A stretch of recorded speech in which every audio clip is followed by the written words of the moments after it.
ولأحمد رحمه الله في حديث سعد بن مالك رضي الله عنه: فطوبى يومئذ للغرباء إذا فسد الناس. الغرباء متى؟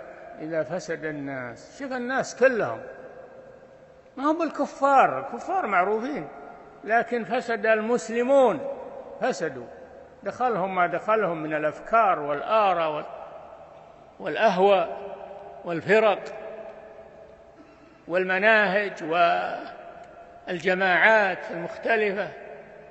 أن تلزم طريق الرسول صلى الله عليه وسلم، ولو أصبحت غريبا بينهم اصبر على الغربة، اصبر على الغربة. ومن يطع الله والرسول فأولئك مع الذين أنعم الله عليهم من النبيين والصديقين والشهداء والصالحين وحسن أولئك رفيقا.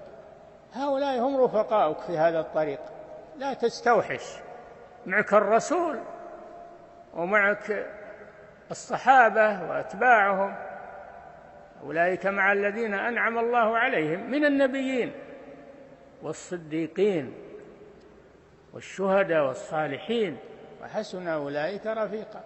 كيف توحشوا ذولا معك؟ لا تستوحشوا ذولا معك في الطريق.